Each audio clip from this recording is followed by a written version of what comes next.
श्री कृष्ण गोविंद हरे मुरारी, हे नाथ नारायण वासुदेव. ओम नमो भगवते वासुदेवाय नमः. जय श्रीराम, जय श्रीकृष्ण. श्रीमद भगवद्गीता अध्याय 3 कर्मयोग आपण बघणार आहोत. मित्रांनो, आतापर्यंत तुम्ही चॅनलला सबस्क्राईब नसेल केले तर करून घ्या आणि व्हिडिओला लाईक करीत चला. आणि हा जो श्रीमद भगवद्गीतेचा व्हिडिओ आहे हा पूर्णपणे बघत चला. आयुष्यात एकदा तरी मनुष्याने श्रीमद भगवद्गीता हा असा एक पवित्र ग्रंथ आहे, हा वाचायला पाहिजे, ऐकायला पाहिजे. कुणाकुणाला वेळेअभावी वाचायलाही वेळ मिळत नाही आणि पुस्तक घेऊन बसायला सुद्धा वेळ मिळत नाही.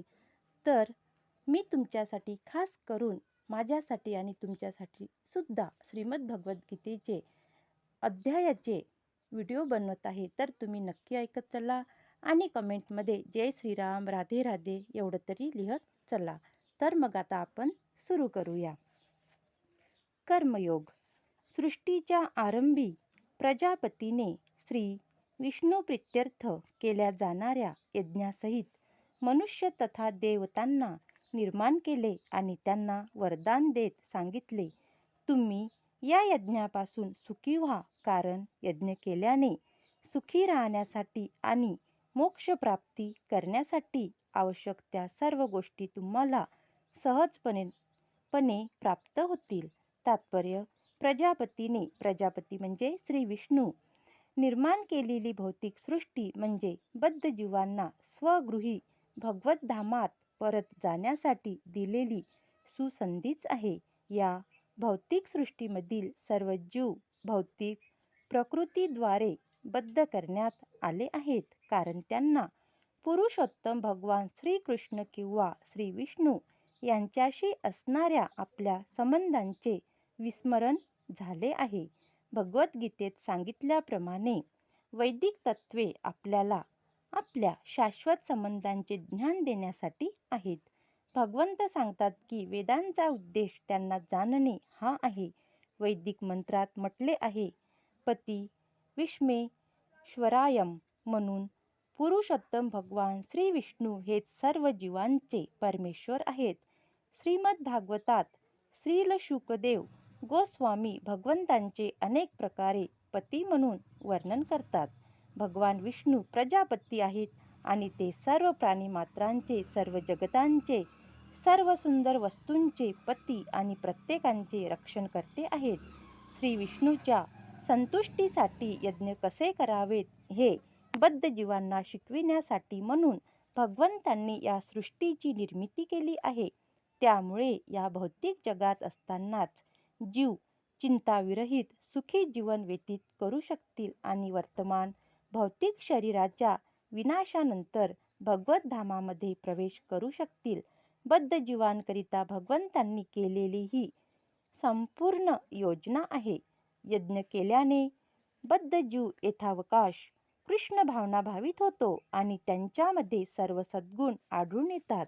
वैदिक शास्त्रांनी कलियुगासाठी संकीर्तन यज्ञ सांगितलेला आहे आणि कलियुगातील सर्व मनुष्यांच्या मुक्ततेकरिता या दिव्य पद्धतीचा परिचय भगवान श्री चैतन्य महाप्रभूंनी करून दिला. संकीर्तन यज्ञ आणि कृष्ण भावना हे परस्परपूरक आहेत. भगवान श्रीकृष्णांच्या भक्तरूप अवताराचा उल्लेख श्रीमद भागवतात संकीर्तन यज्ञाचा विशेष संदर्भ घेऊन पुढील प्रमाणे केलेला आहे.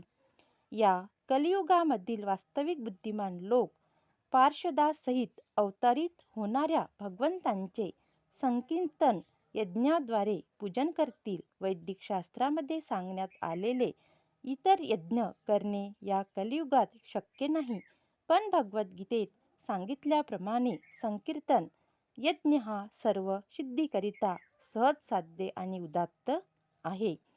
देवान्भावया तानेन ते देवा भावयन्तुं परस्परभाव एतं श्रेय परमार्थवस्स. यज्ञाने संतुष्ट झालेल्या देवदेवता तुम्हालाही संतुष्ट करतील आणि या प्रकारे मनुष्य आणि देवदेवता यांच्यामधील परस्पर सहयोगाने सर्वांसाठी सर्वत्र समृद्धीचेच साम्राज्य पसरेल.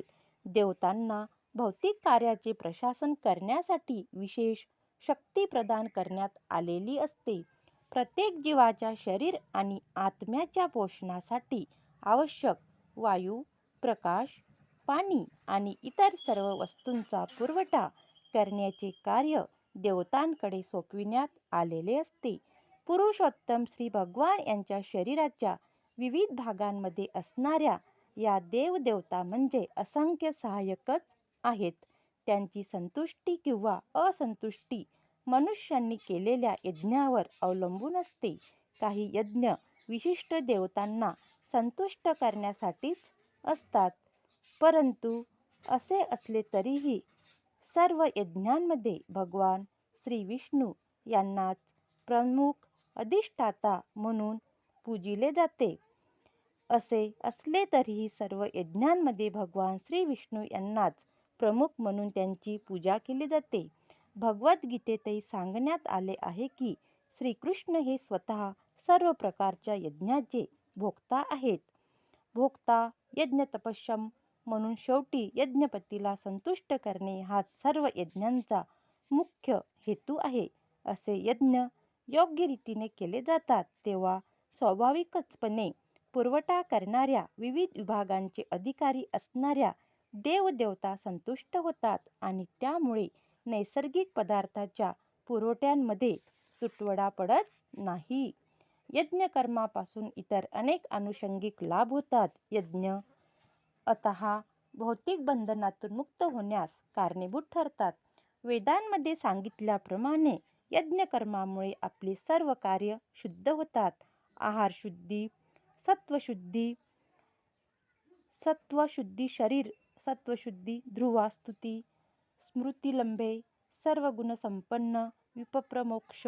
यज्ञ केल्याने मनुष्याचा आहार शुद्ध होतो आणि शुद्ध आहार ग्रहण केल्याने त्याचे जीवन शुद्ध बनते. जीवनशुद्धीमुळे स्मृतीमधील अतिसूक्ष्म वृत्तींचे शुद्धीकरण होते आणि स्मृती शुद्ध झाल्यानंतर मनुष्य मोक्षमार्गाविषयी विचार करू शकतो आणि या सर्वांची परिणती वर्तमान समाजासाठी अत्यावश्यक असणाऱ्या कृष्ण भावनेमध्ये होते. ज्याप्रमाणे आपण शुद्ध शाकाहारी असेल तर आपले विचारसुद्धा योग्य आणि चांगले असते आणि जर एखादा मनुष्य मांसाहारी असेल तर त्या मनुष्याच्या विचारामध्ये बरेच असे फरक पडतो.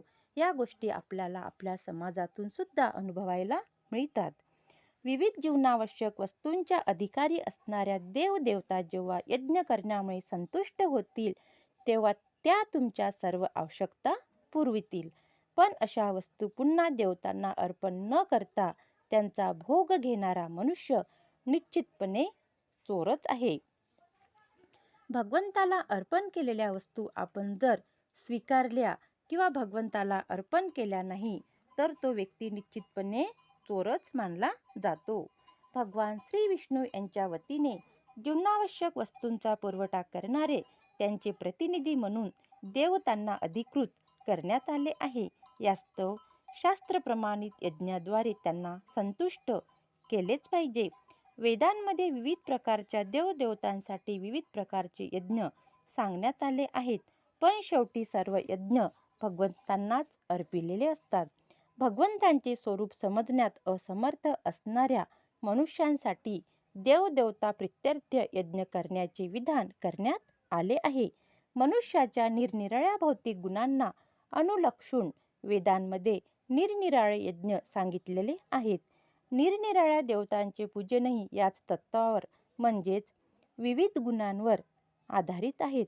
उदाहरणार्थ मांसाहारी लोकांना कालीदेवीचे पूजन करण्यास सांगितले आहे. काली देवता म्हणजे भौतिक प्रकृतीचे घोर रूप आहे आणि काली देवतेसमोर पशुयज्ञ करण्यास अनुमती देण्यात आली आहे. परंतु सत्वगुणी लोकांसाठी श्री विष्णूची दिव्य पूजा सांगण्यात आली आहे. तथापि सर्व यज्ञांचा उद्देश आध्यात्मिक स्थानाप्रत क्रमशः उन्नती करण्याचा आहे. साधारण मनुष्यांसाठी निदान पंचमहायज्ञ नामक 5 यज्ञ आवश्यक आहेत. मनुष्याने जाणणे आवश्यक आहे की मानवी समाजाला लागणाऱ्या सर्व जीवनावश्यक वस्तूंचा पुरवठा भगवंताचे प्रतिनिधी असणाऱ्या देवदेवतांकडून केला जातो. कोणी कोणत्याही गोष्टींची निर्मिती करू शकत नाही. या संदर्भात आपण मानवी समाजाला लागणाऱ्या सर्व खाद्यपदार्थांचा विचार करू. सत्वगुणी व्यक्तींसाठी धान्य, फळफळाळे, भाजीपाला, दूध, साखर इत्यादी आवश्यक असते आणि मांसभक्षकांसाठी मांस आवश्यक असते. यापैकी कोणत्याही पदार्थाची मनुष्याद्वारे निर्मिती होऊ शकत नाही. तसेच उष्णता, प्रकाश, पाणी, वायू इत्यादी जीवनावश्यक वस्तूंची निर्मितीही मानव समाजाद्वारे होऊ शकत नाही. भगवंताविना विपुल सूर्यप्रकाश, चंद्रप्रकाश, पाऊस, वायू इत्यादी गोष्टीच अस्तित्वात असू शकत नाहीत आणि या गोष्टी वाचून कोणीही जगू शकत नाही. यावरून स्पष्ट होते की आपले जीवन भगवंताकडून होणाऱ्या पुरवठ्यावर अवलंबून आहे. आपल्या उद्योगधंद्यासाठी सुद्धा आपल्याला धातू, गंधक, पारा, मॅंगनीज इत्यादी अनेक प्रकारची साधनसामग्री तसेच इतर अनेक वस्तू आवश्यक आहेत. या गोष्टींचा योग्य उपयोग करून आपण आत्मसाक्षात्कारासाठी धष्टपुष्ट आणि निरोगी राहावे. याकरिता भगवंताच्या प्रतिनिधीद्वारे या सर्व गोष्टी पुरविल्या जातात. आत्मसाक्षात्काराची परिणती भौतिक अस्तित्वाच्या संघर्षातून मुक्त होणे या जीवनाच्या अंतिम ध्येयामध्ये होते. जीवनाचे हे ध्येय यज्ञ केल्याने प्राप्त होते. आपल्याला जर मनुष्य जीवनाच्या ध्येयाचे विस्मरण झाले आणि आपण केवळ इंद्रिय तृप्तीकरिता भगवंताच्या प्रतिनिधीकडून वस्तू स्वीकारून भौतिक अस्तित्वात अधिकाधिक गुरफटून गेलो तर निश्चितच आपण चोर ठरतो. कारण सृष्टी निर्मितीचा हा हेतूच नाही. म्हणून भौतिक प्रकृतीच्या नियमाद्वारे आपल्याला शिक्षा होते. पूर्णपणे भौतिक दलदलीत रुतलेल्या भोगवादी चोरांचा समाज कधीच सुखी होऊ शकत नाही. कारण चोरांना जीवनामध्ये ध्येयच नसते. त्यांचे लक्ष केवळ इंद्रिय तृप्तीच असते. तसेच यज्ञ कसे करावे याचेही त्यांना ज्ञान नसते, त्यांना नॉलेज नसते.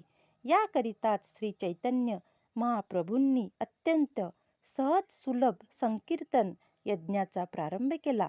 या जगातील जो कोणी कृष्ण भावनेच्या तत्वावर स्वीकार करतो तो हा संकीर्तन यज्ञ करू शकतो. भगवत भक्त सर्व प्रकारच्या पापांतून मुक्त होतात कारण ते सर्वप्रथम यज्ञाला अर्पण केलेले अन्न ग्रहण करतात. मात्र स्वतःच्या इंद्रिय भोगाकरिता भोजन शिजविणारे इतर लोक केवळ पापच भक्षण करतात. ओम नमो भगवते वासुदेवाय नमः. जय श्रीराम, जय श्रीकृष्ण. पुढील ग्रंथ, पुढील अध्याय आपण पुढच्या भागामध्ये वाचूया.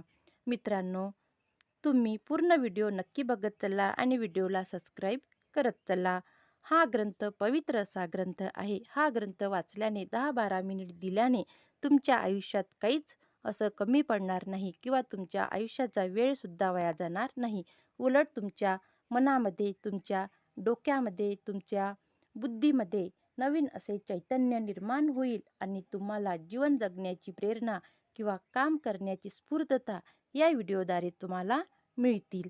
तर मग राधे राधे, भेटूया पुढच्या व्हिडिओमध्ये.